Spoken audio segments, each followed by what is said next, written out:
And we're back. Episode 17. Is that what we're at now? I'm always going to forget. I should probably check it before I go live if I'm ever even going to bring notice to it. Yeah, episode 17. It is also my brother's 38th birthday today. Celebrated that last week. Hit up a nice Brazilian steakhouse. Had been years since I'd gone to the steakhouse. And good God, was it delicious. I filled up on so much meat. You have no idea. Shout out to anybody that's ever been to a Brazilian steakhouse or even Copacabana.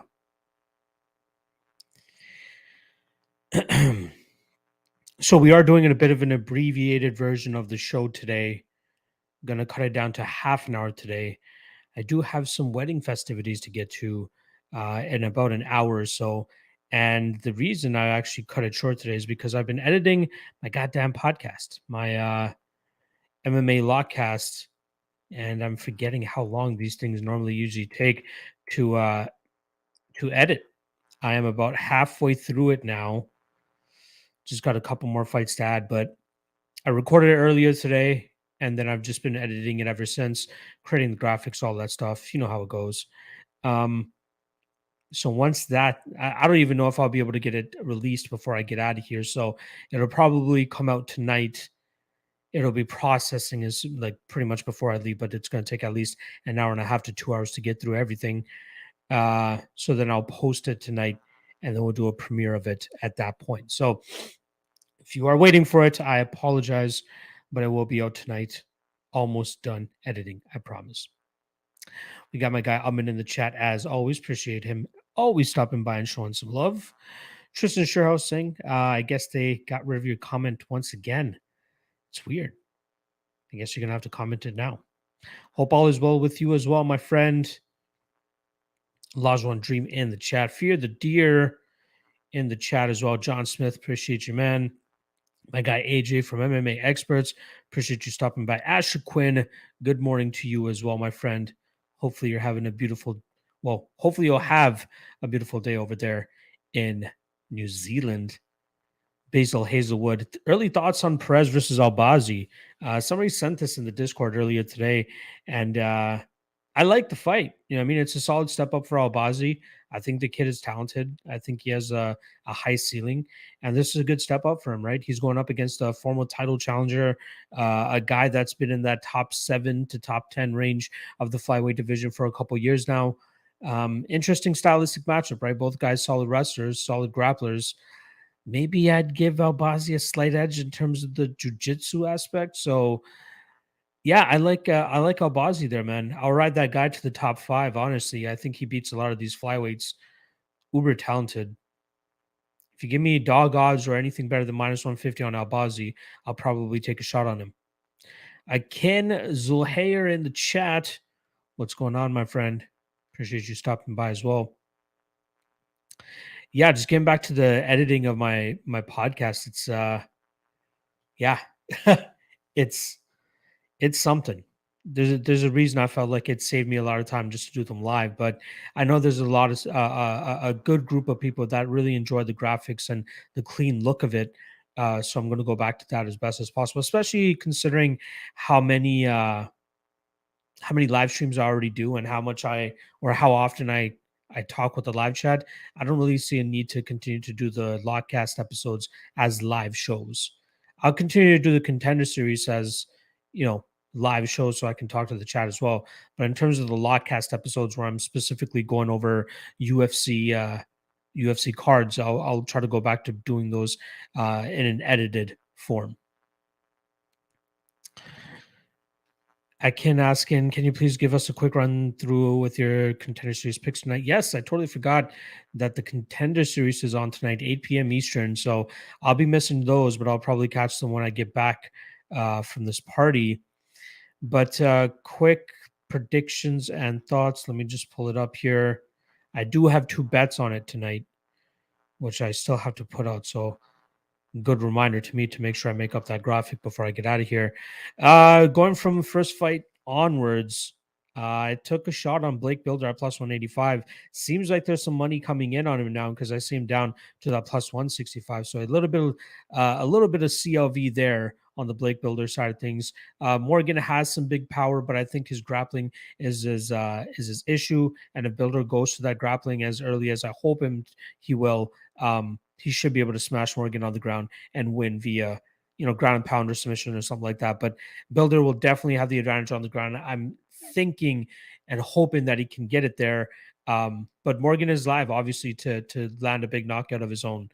Morgan by KO is sitting at plus 110 for anybody intrigued by that. But I'd be surprised if Morgan is the minute winner here. I think Builder will do a better job of controlling this fight. And again, he can get knocked out, but there's a reason I took him at plus 185 and not at plus 100 or something like that. I feel like there's value on his line. So I took a shot on him there.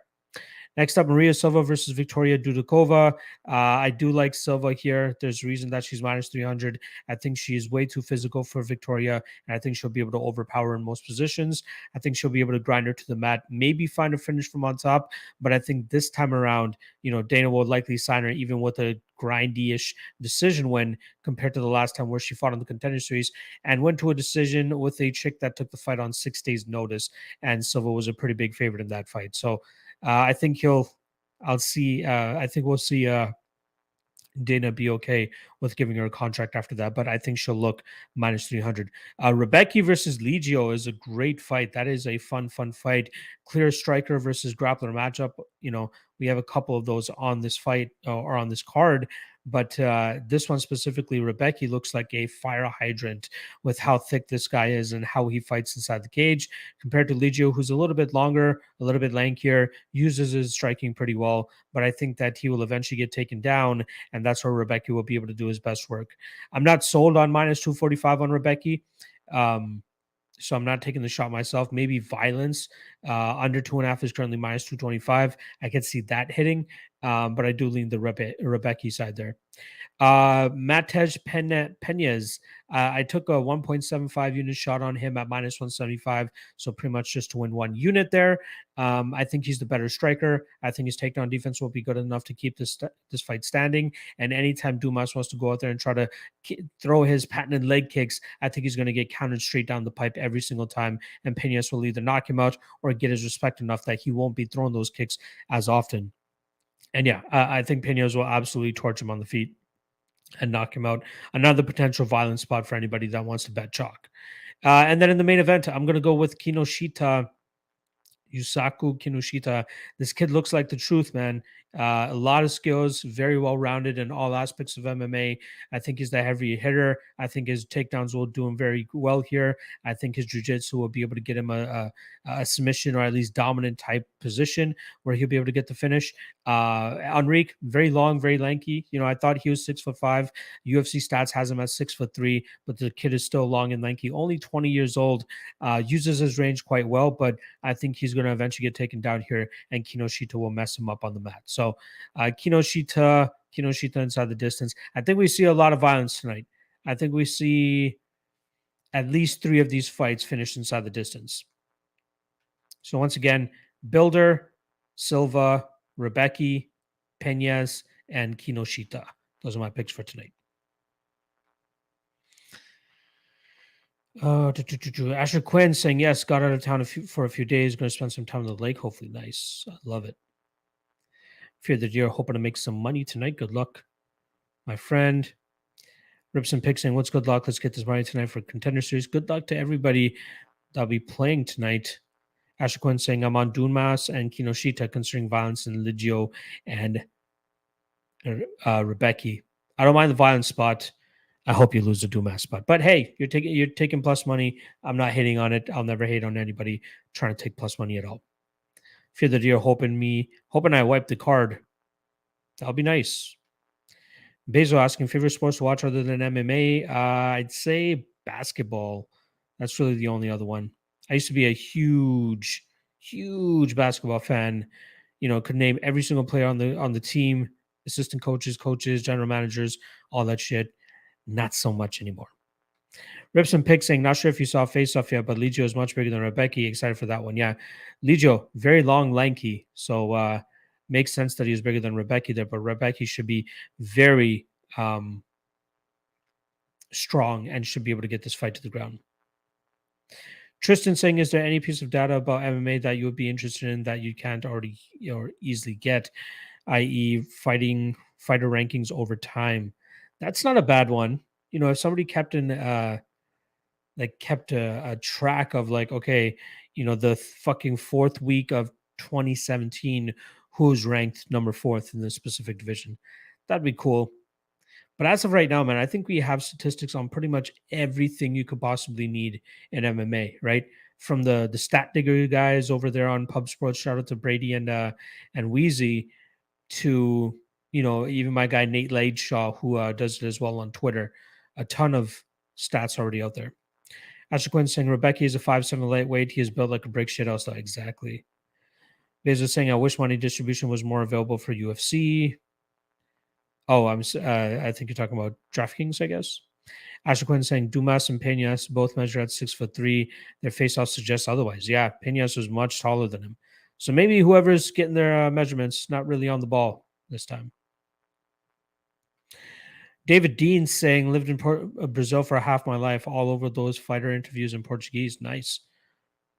Let's see what he says here. Watched Charlie Oliveira yesterday while not translating on the video. He said Ali has been talking too much. Habib has been talking too much. Oliveira dripped with attitude and confidence.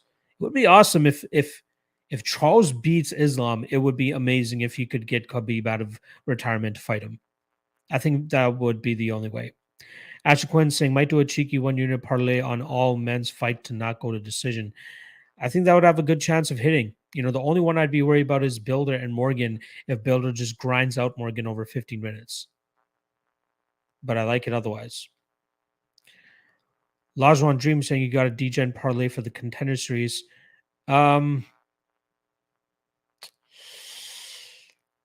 D-Gen play. I didn't put one together, obviously, because I already have official plays on it. But like, if you want to get degenerate with it, I guess Kinoshita, Peñas, Rebecca Legio fight doesn't go to decision. Maria Silva, and you can leave out Builder Morgan if you want, but throw Builder in there if you want to get crazy with it. Corey Yipo saying no bets tonight, but possibly rubbing one out to Dudukova. You fucking savage. Yeah. Good luck with that, my friend.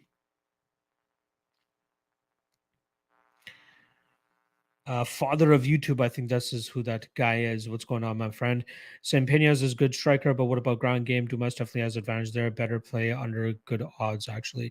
My concern with Dumas is I don't think his takedowns are that great. At least I'm not sold on his takedowns to date. Sure, they're going to come against decent or below average competition on the regional scene, but Peñas has been facing takedowns in every single fight. And I'm very impressed with what I've seen in terms of his takedown defense. PSSA saying, "What's the design of your shirt lock?" It is J. Cole. You can see the bottom there is the cover of 2014 Forest Hill Drive, and then the top is just his head. But it's this artist who like takes these. Let me see if I can pull it here. You can kind of see his face there. But it's like this artist that like replaces their face with like flowers and shit. It's pretty dope. Appreciate that.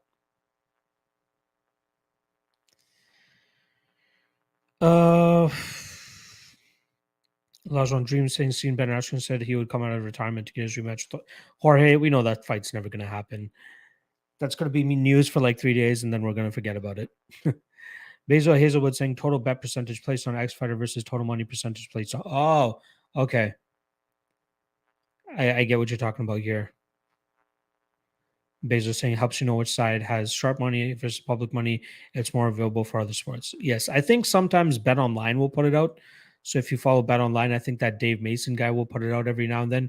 I'm pretty sure Nick Kalikis also puts it out for Circus Sports, Charlotte Circus Sports.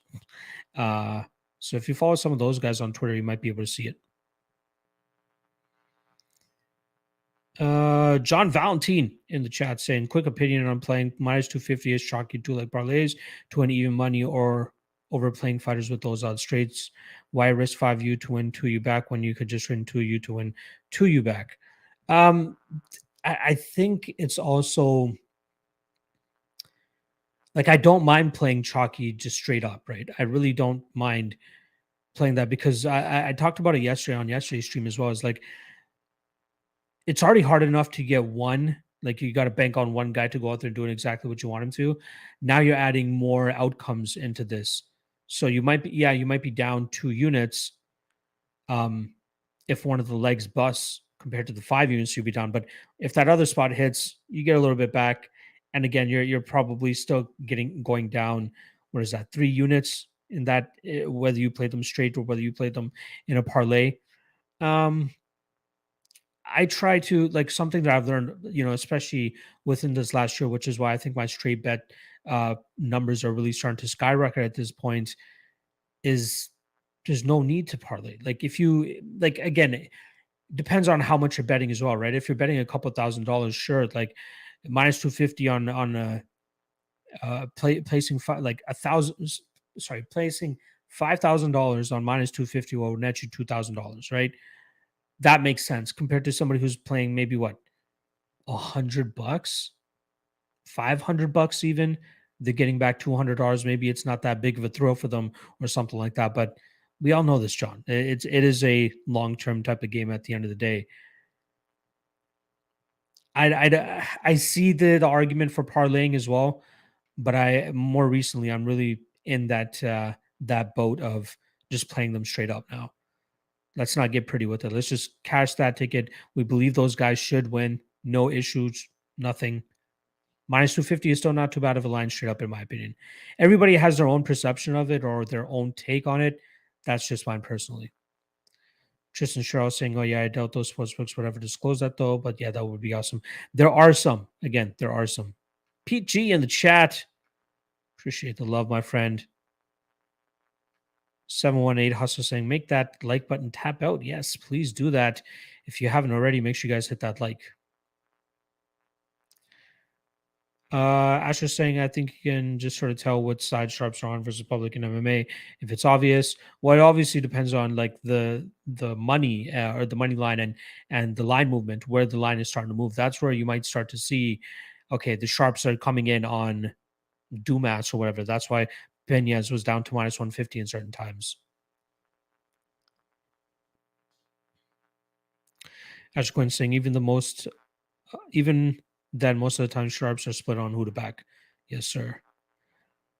I've never really understood because sharps are backing this guy, I'm going to back him as well. Like, if you are one of those guys that likes to do your own research, you shouldn't care where that money is coming in or where it's going.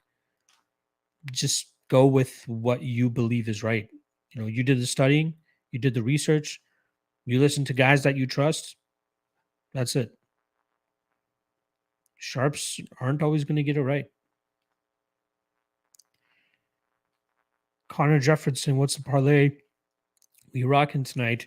I don't have any degenerate parlays that I have in play. Again, I have a 1 unit play on Blake Builder at plus 185. I have 1.75 units on Matej Peñas at minus 175. But if you want to parlay, I guess Kinoshita, Peñas, and Maria Silva, if you want to just put those three together. If you can, and if your bookie allows it, Rebecca Legio fight doesn't go to decision in there is not too bad either. PG saying, I only use parlays if I'm extending odds for free bets, almost no other time. Yeah. Bookies love parlays, pretty much. Ash Quinn saying, hashtag fade the Greek parlay. When until Yanni shows us probably on the broadcast and bet the exact opposite. I don't know if that's always going to work, my friend. I don't think it worked last time either. Ali Hamoud saying, you think all the male contender fights will not go the distance? I think the one that is sketchy that might not is Builder and Morgan, because I think Builder could grind him out. But I do think the other ones don't go the distance. White House Troll in the chat. Appreciate the love, my friend. PG saying, I'm with you on Builder. Plus 195 seem pretty good. It's taking recent steam now. Yes. CLV, baby. Right? Is that what they call it? CLV? Asher Quinn saying exactly. Sharps and Public are playing with the same money and odds anyway. There you go. Asher Quinn saying no dollar is any more valuable than another. Bingo. Marcus Williams in the chat. I believe, let me just quickly check here. Yeah, in my Lockcast video, I am wearing my Nubian Bookstore hat. So when you see that podcast come out later this evening, you'll be happy, my friend. My Usman Marab parlay ticket not cashing made me question doing parlays when I should have straight bet. Marab, I'll be doing more straight bets. Bingo. Like, I know you are one of those guys that would pay like $5,000 for one bet. Like, that should be the style. Just consistency with straight bets. You should be fine. There's no need to get locked up to parlays. Again, the big shocker for me a little while ago, a couple years ago, was Joanna Jędrzejczyk getting knocked out by Rose Namajunas. Now we know Rose is actually better than we expected, but still, like that night, I was shell shocked. Like I don't think I bet parlays for a long time after that. And I'm talking about official bets, right? Like if you're doing lottery ticket parlays or like, degenerate long shot parlays, okay, go ahead, go crazy on that. But like if you're betting real money for like big amounts, straight bets is the way to do it. Yeah. Basil Hazelwood saying more about fading the public than backing the sharps. Vast majority of people aren't good at betting, so when they lose, Vegas wins. That is true, but it's very much subjective as well, right? Like you have to take into consideration the matchup. But I get where the angle that you're coming from. Tristan saying you think DJ could compete with UFC top 135ers, kind of like Henry did. Well, Henry only had one fight, if I'm not mistaken, at 135. Yeah. I think he could, but like if he did come back to the UFC, I think he could still do 125. 135 is a sharp division and very difficult to contend in. So I don't know. Size might be too much from there. Rips and Picks MMA saying on average, how many units do you bet each week on MMA? And when did you make the transition from casual better to capper? For me, like I hate the term capper, right? Like even if you guys see in my Twitter bio, I put MMA gambler plus content creator. I hate calling myself a capper, right? I do obviously take percentages and all that into equation and all that into consideration. So I guess that does make me a capper at the end of the day. But I think that's like when I started tracking my bets almost 5 years ago. I think that's when I made the transition, because before that it was all just crazy parlays, no serious tape studying, nothing like that. I think I would say when I started tape studying and actually start researching these fights and these picks and all that, I think that's when you can say the transition occurred. And that was almost 5 years ago. I think my first bet I ever made was, I think I lost it as well. I think it was Volkan Oezdemir, or sorry, Misha Serkinov versus Volkan Oezdemir. And I made Misha my chalky lock of the night play. That was the first time I ever did research or anything like that. And hey, on tape, Volkan looked like a poor grappler on the regional scene, especially having to tap out to a neck crank. And then Misha Serkinov got absolutely starched that night. But I think back then, and in terms of my average units per week, I think we talked about this on a previous episode, but let me just pull it up again because on Bet MMA, it will actually tell me this. The average amount I bet per event. Give me 1 second. Average stake per event, 7.36 units. Most I've ever staked is 18.07 units. So there you go.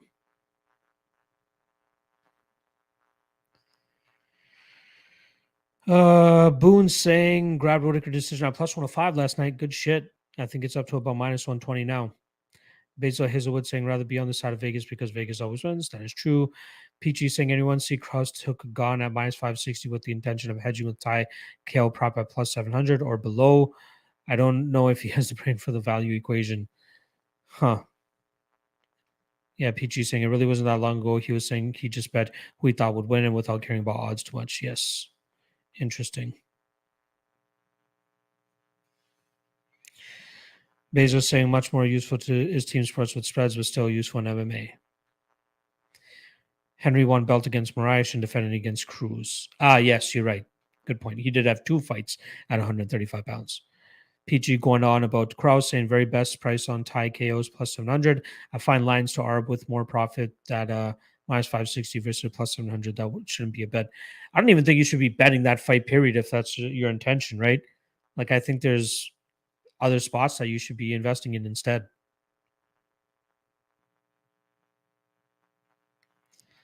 Asher Quinn saying average 12U, max 18.6, something like that. Close enough. Again, average is 7.36. Most I ever did though on an event was 18. I barely go over 10 to begin with. JC asking what's the lock for Dana White Contender Series? So there is no lock on my end. Just small plays, 1.75 units on Peñas and that's at minus 175, and then 1 unit on Blake Builder at plus 195. But I believe he's down to plus 165 now. Corey Yipo saying I locked Wood yesterday at plus 160. Wish I got in earlier when it was better, but it is worrisome. Jordan opened at minus 200. Yeah, I didn't realize he actually opened at minus 200. That is news to me. But as soon as I saw that plus money beside Wood, regardless, I was happy to take that plus 120. Yeah, Wood opened up plus 170, but immediate action coming on him, bringing him down to about that plus 120 range, which is where I bet him myself as well. PG saying I'm not trying to hate. It's just silly. I agree. Exactly. Asher Quinn saying, don't think so. He was minus 150 within 5 hours of the line dropping. Yeah, there you go. CCTV saying, hey man, any locks on Contender Series tonight or over 1.5? So you think will happen? The only 1.5 I think would happen, but it's very chalky, is the Maria Silva and Victoria Dudukova fight. No locks though. The only bets that I have is Peñas and Blake Builder. Asher Quinn saying just a bad line from the bookies, in my opinion. It often happens like that, honestly. Tyler Rose saying I can't help but think Tony Ferguson can win against Leach. Ferguson had Chandler almost out of there in round 1, but all people remember is him getting punted into outer space. My only concern is how quickly he's coming back after such a vicious knockout. That's the only thing. Am I playing Leach at that heavy chalk? No. Am I playing Tony Ferguson at big dog odds? No. But I can understand people wanting to take a shot on Tony Ferguson. Sean Bitter in the chat. Love you, my man. Saying, if you were to invest in one fighter on Contender Series tonight to be a future ranked fighter, who would it be? Great question from the prospect Meister himself. Let me answer that for you real quick, and then I would love to hear your thoughts on that. But the person that I think that has potential to be ranked, tough, honestly. I really like this Kinoshita kid, but we have to see him against legitimate competition. Peñas seems to have a very solid skill set as well. You know what? Maria Silva, actually. I mean, she's fighting at 115 pounds. I think there are a lot of women that she could out grapple and out muscle. I think she has the best shot of being a ranked fighter. And then followed up there, I'd probably say Peñas, if he's able to get past Dumas here and his grappling continues to hold, or grappling defense continues to hold up. Otherwise, I'd say Kinoshita as well. Please let me know who you think is a future ranked fighter. CCTV saying true. Yeah, Contender Series is a bit hard to predict sometimes. Exactly. I don't want to get overly invested in it. Like, I'd be surprised if I ever put more than 2 units on Contender Series myself. I think the one bet that I did have, so tonight will be the 3rd time I've bet on Contender Series this season. I did have a chalky parlay back in week 3. I had a 1.17 unit parlay at minus 117. So again, never really gone over 2 units. 1.75 units is my biggest play on Contender Series this season, and that's on Peña straight up because he is a little bit chalky. All right, got just a minute left here with you guys, and then I got to get out of here. Lajon Dream saying just seeing Till got a DUI in Stockholm last month. Sounds right. JC saying bet the house on Gone Whitaker parlay. Asher Quinn saying Whitaker decision at minus 105 is the best play for that fight. I agree. Tyler Rose saying JC, hope you took Gone 4-5 decision. I saw it at minus 160. I'm scared that he's going to try to get him out of there quickly with a quick takedown or something like that. Look for a submission. Marcus Williams saying, what are your early thoughts on Johnny Walker versus Iwan Cutelaba? Do you think there's any underdog value for Walker? I don't. I think Cutelaba is going to mix it up on him. I think he'll be able to land takedowns, and I think he'll be able to hurt him. Yeah, I don't think there's underdog value on Walker. Harmon Try saying, "What's going on? Appreciate you stopping by, my friend." Sean Bitter offering up his thoughts for Contender Series tonight, saying it's tough, but maybe Rebecca for me. I do think Silva will easily be ranked. I like both Dumas and Peñas, so they both could get there one day. Yeah, Rebecca could be good, right? He is fighting at what weight class is that? I want to say 170, right? Or is it 155? 155. 155 is a tough division to get ranked in, but if his grappling continues to hold up like it has, could come down. CCTV, appreciate the love as well. Asher Quinn saying Tuivasa gone over 2.5 was at -110 when it opened. Would happily play that. I think. I'm scared that Gon is going to come back with a vengeance of some sort, try to take Tuivasa down, and then try to grapple him and submit him on the mat. We know he has those chops. We know he can do it, and we know Tuivasa can be submitted as well. All right. Love you guys. Appreciate you guys. Apologies again for the shortened stream today, but we will be back tomorrow, same time, 4 p.m. Eastern, as usual, going to 5 p.m. So a full hour tomorrow. And the MMA Lockcast will come out tonight. I will be finishing quickly producing it or editing it right now as soon as I hop off here. Then I got to get ready to go to some wedding event. So plenty to do, but MMA Lockcast will come on tonight, and I will set it for a premiere so that I can hop on with you guys. So I promise, it will come out tonight, and we'll watch it together as well with me in the live chat. All right. Love you guys. Appreciate you guys. Catch you guys in the live stream or of the premiere tonight.